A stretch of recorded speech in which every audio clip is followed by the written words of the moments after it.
শুধুমাত্র বদলি বদলি খেলা করে পুলিশ সংস্কার সম্ভব নয়। শুধুমাত্র ওসিকে প্রত্যাখ্যান করে কিছু ডাকছেন, শুধুমাত্র এই প্রত্যাখ্যান অনেকটা হচ্ছে তাকে পদোন্নতি দেওয়ার মতো। আমরা পরিষ্কারভাবে বলতে চাই, শুধুমাত্র বদলি বদলি খেলা করে পুলিশ সংস্কার সম্ভব নয়। আমরা দেখেছি বিগত 15 বছর যারা হাসিনার আমলে ওসি হয়েছে তারা হাসিনার পাঁচাটা গোলাম ছিল। তাদের বর্তমানে দায়িত্বে থাকার কোনো প্রয়োজনীয়তা আমরা মনে করি না, বরং তাদেরকে বরখাস্ত করে বিচারের মুখোমুখি করতে হবে। আমরা পরিষ্কারভাবে বলতে চাই, পুলিশকে মাথা থেকে পা পর্যন্ত পুঙ্খানুপুঙ্খভাবে আমূল সংস্কারের মুখোমুখি করতে হবে এবং সেটার জন্য দ্রুত সময়ের মধ্যে দৃশ্যমান পদক্ষেপ গ্রহণ করতে হবে। আমাদের পটিয়াতে যারা সহযোদ্ধা রয়েছে তাদের মধ্যে অনেকে এখনো আহত, হসপিটালে কাতরাচ্ছে। আমরা চাই এবং আমরা বিশ্বাস করি এই দেশে আবারও জুলাই নেমে আসবে, বীর চট্টলা আবার ঐক্যবদ্ধ হবে, বাংলাদেশ আবার ঐক্যবদ্ধ হবে। 5 আগস্টের মতো বাংলাদেশের মানুষ আবারও রাজপথে নেমে আসবে।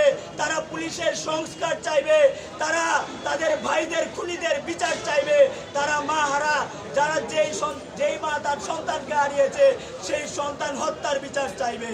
আমরা আজকে চট্টলার এই তিন চট্টলার এই ক্যান্টনমেন্ট খ্যাত 16 শহর থেকে পুলিশ সংস্কার আন্দোলনের ঘোষণা করছি। পুলিশ সংস্কার নিয়ে অন্তর্বর্তীকালীন সরকারকে সুস্পষ্ট বার্তা দিতে হবে।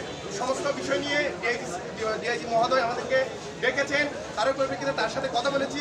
তিনি আমাদের থেকে ওই 4টা দফা দাবির মধ্যে 2টা দফা দাবি আজকে দুপুর 12টার মধ্যে আদায় করিয়ে দিবেন বলে আমাদেরকে প্রতিশ্রুতি দিয়েছেন। এমনকি আমাদের যে 12 ঘন্টা আলটিমেটাম আমরা দিয়েছিলাম, ওনার অনুরোধে আমরা আরও 4 ঘন্টা বাড়িয়ে প্রায় আমরা ওনাকে কথা দিয়েছিলাম। কিন্তু দুঃখের বিষয় আজকে দুপুর 12টা গড়িয়ে এখন প্রায় দুপুর 3টা প্রায় যে 2টো দফা দাবি ছিল উনি বলেছিলেন কি পুলিশ সুপারের ব্যাপারে সুস্পষ্ট একটা সিদ্ধান্ত উনি আমাদেরকে জানাবেন এবং এর সাথে পটিয়া থানার ওসিকে স্থায়ীভাবে বহিষ্কার করে বিচার আওতায় নিয়ে আসবেন বলে যথাযথ প্রতিশ্রুতি দিয়েছেন। শুধুমাত্র ওসিকে প্রত্যাখ্যান করে কিছু ডাকছেন, শুধুমাত্র এই প্রত্যাখ্যান অনেকটা হচ্ছে তাকে পদোন্নতি দেওয়ার মতো। আমরা শীঘ্রই পুলিশ সংস্কার যে আন্দোলন সেটাকে সামনে রেখে এবং একই সাথে পটিয়া থানার ওসিকে স্থায়ীভাবে বহিষ্কার এবং বিচার আওতায় নিয়ে এসে এবং হচ্ছে পুলিশ সুপার যিনি আছেন সাইফুল ইসলাম শান্তু তাকে তার দায়িত্ব থেকে বরখাস্ত করে সামনের দিনে আমরা আমাদের যে আন্দোলন সেটা চট্টগ্রামবাসী সহ সারা বাংলাদেশের মানুষজনকে আমরা ইনভলভ করে জুলাই অভ্যুত্থানের যে আকাঙ্ক্ষা পুলিশ যে পুরো কাজ করতে থাকতে পারবে না।